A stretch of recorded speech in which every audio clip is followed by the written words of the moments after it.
Tokyo is the world's most populated city with over 37 million people, and it's the world's largest urban area. It really is a massive city. But where should you stay to make the most of your time in Tokyo? Do you need to stay in multiple areas? How hard is it to get around? I'm Hwang Pham, and today let's dive into these questions and more as we take a look at the top 7 places to stay in the city of Tokyo.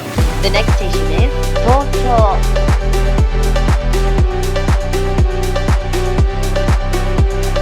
This list is in no particular order, and for each place, we'll go over the pros and cons to help you make a decision on what place fits you best, and I'll give you my personal rating for each place. Let's dive into it. Starting off with number 7, one of the most iconic spots in Tokyo and one that people really love staying at.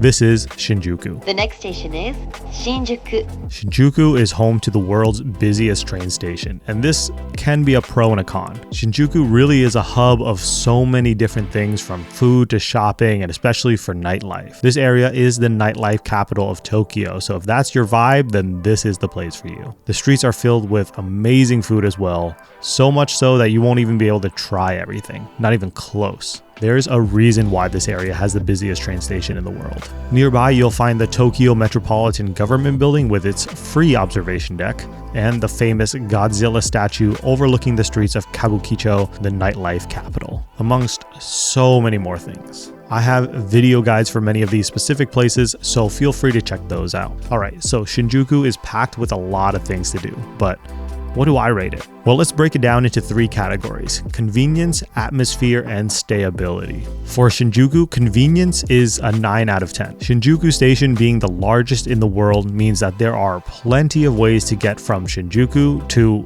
almost anywhere. The only reason that it is a 9 out of 10 is because of its completely overwhelming complexity of this massive station, which can make it a tad annoying to go through. It also is a bit in the northwest direction of Tokyo, meaning that it isn't quite central, so depending on where you're going, you could be on the train for a while. For atmosphere, Shinjuku is a 6 out of 10 for being a very lively place, but parts of Kabukicho and the area known for its nightlife and being Tokyo's red light district can be a little bit sketchy by Tokyo standards. Overall, it's a great place, but it's something to be aware of. It's also said that it is a bit dirtier here than compared to pretty much everywhere else in Tokyo. For stayability, Shinjuku is a 10 out of 10 because there are plenty of hotels and places to stay in Shinjuku, many of which are within the over 200 entrances of Shinjuku Station. The prices of accommodations in Shinjuku are typically cheaper than other places in Tokyo like Shibuya. There are also so many things to do in Shinjuku, you could stay your entire trip not running out of things to do just in this area, though I wouldn't advise that. Total for Shinjuku, we are looking at a 25 out of 30, which is solid. Next at number 6, we have Ginza. The next stop is Ginza. This is the luxury destination for those looking for some of the most upscale dining, shopping, and activities not only in Tokyo, but in the world. If you're into fashion and shopping, then make sure you at least make a stop here, if not stay here. Check out the Mitsukoshi Ginza store, which is one of Tokyo's oldest and most luxurious department stores. A place offering the allure of elegance, this place has not only high-end fashion, but gourmet food as well. Ginza does have a nightlife, though it's not really worth comparing to Shinjuku, which is much better. Since Ginza is mostly stores, those do close around 7 to 8 p.m. in the evenings, and while there are restaurants and bars that open later, it is not nearly as vibrant. Which is good if you're looking for a place that doesn't have tons of people walking around at 3 a.m. Alright, let's break it down. Convenience, atmosphere, stayability. Convenience for Ginza is a 10 out of 10. Ginza Station, while being much smaller and not ranked on the top 20 busiest train stations, does offer extremely convenient train lines to the rest of Tokyo. You can take a direct line without transferring to many of the other major places in Tokyo, including Shinjuku, Shibuya, Akihabara, and you are just one stop away from Tokyo Station, which is the 8th most busy station in the world, and which means you are one station away from plenty of other connections, including the bullet train. It is also within walking distance of the Tsukiji Outer Market, which has tons of amazing street food foods and other places and is home to the world-famous fish market. Ginza's atmosphere gets a 7 out of 10 for its luxurious atmosphere and being the fashion capital of Tokyo. The downsides of this is that the nightlife can be a little bit lacking compared to some of the other places in Tokyo, and the vibe can be a little less lively, but this might be a positive thing for you. Lastly, Ginza's stayability is a 6 out of 10, mainly due to 2 factors. It's not one of the cheapest places to stay in Tokyo. Obviously, for the luxury, you're paying a price to stay here. Secondly, it can be a bit farther from the other main places in Tokyo, and while you can take a train directly to many of these other places, it can feel a bit isolated, as you would most likely run out of things to do in Ginza itself and have to keep going to other places. That brings Ginza to a total of 23 out of 30. Our next location at number 5 is Akasaka. The next stop is Akasaka Mitsuke. This spot is considered by many to be one of the best hidden gem locations for staying in Tokyo. It combines the urban city life with a bit calmer, less touristy atmosphere than places like Shinjuku or Shibuya. This area is known for its food. You will find some of the best restaurants in Tokyo here. There are stores for shopping, streets to roam, and sights to see like the shrines and the Akasaka Palace. Alright, let's break it down again with our 3 categories: convenience, atmosphere, and stayability. Convenience gets an 8 out of 10. Akasaka is not quite as connected as other places, with its station being quite small, but location-wise, it is right next to the major areas like Shibuya, Roppongi, and Ginza. Most metro rides from here will be very short, as it is very central to other locations. However, again, you might have to do some transfers because of the fact that the station is pretty small and doesn't have all the lines. Atmosphere here is an 8 out of 10 for being quite a lively place, but it can be a bit noisy depending on where you are, especially since there's a decent bit of nightlife here. Now on to stayability, 6 out of 10. There are less tourist attractions here than in most places, so you'll probably end up traveling a lot. Though this place is fairly central, so it won't be as far, but you won't want to spend an entire week just here in Akasaka. It can also be quite pricey to stay here, though there are many places of different price points to look at. People really seem to like this area for being their central hub, and it is quite centralized, but for me personally, the offset of less attractions being in the area itself takes off a few points, and that means you're doing a lot of traveling on the train and going to other places. The total here is 22 out of 30. Looking at number 4, we have Akihabara. The next station is Akihabara. This is the electric town and anime district of Tokyo, and if you're into that anime life, then look no farther. This place is absolutely filled with stores to shop for anything and everything anime related, and if you're looking for specific or even limited edition anime figures, odds are it's here somewhere in the tons of shops, if you can find it. One of the most famous anime stores is Radio Kaiken, which is a 10-story building filled to the brim with anime merch. There are also tons of cafes here, including the famous maid cafes, which mainly are the maid dream-in cafes, and there's a lot of them. Now, convenience, atmosphere, stayability. Convenience for Akihabara is a 4 out of 10. Why so low? Well, there's only one line servicing the Akihabara station, and it's the Shibuya line, and that line doesn't run directly to Shinjuku, Shibuya, or Tokyo Station. It does run through Ginza, but the line itself is very roundabout, so you will have to transfer at some point to go to the vast majority of other places. Akihabara is very lively during the day, where you'll find lots of people walking around and carrying their stuffed animals or anime figures that they've won from the many arcades or bought from the who knows how many stores here. And you will also find a lot of maids walking around advertising for the Maid Dreaming Cafe, and it just makes the vibe very lively. However, at night, the vast majority of all of these attractions close. This area is not known for its nightlife, so you will most likely end up going somewhere else to do things in the evening.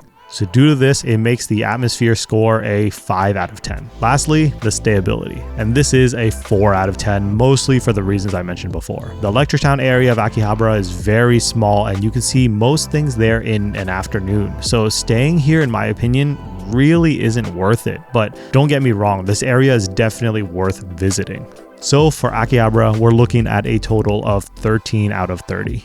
Number 3, we have Taito City, and this is sort of cheating because I'm kind of combining Ueno and Asakusa into one. The next stop is Ueno, I hope 草 I'm saying those right. Ueno Station is directly next to Ueno Park, which is a massive park offering tranquil vibes in the midst of Tokyo's chaos. Asakusa Station is also right next to the Sensoji Temple and the famous Nakamisedori Street, which is very touristy. Asakusa Station is also 2 stops away from the Tokyo Skytree, which is actually very far from the other areas in the south and western areas of Tokyo, like Shinjuku, Shibuya, and Ginza. It's kind of out of the way of everything, except Asakusa Station. This area is particularly lively during the day with lots of tourists flooding to the shrines and the stores here, so it's going to be very crowded and touristy. All right, let's break it down. Convenience, atmosphere, stability. For convenience, the Ueno Asakusa area is a 5 out of 10. Like I mentioned before about the Skytree being out of the way of major hubs like Shinjuku and Shibuya and pretty much everywhere else in Tokyo, the same can be said about Ueno and Asakusa. From Ueno, you can walk to Akihabara, which is convenient, but Akihabara's nightlife problem is still present in Ueno and Akasuka as well.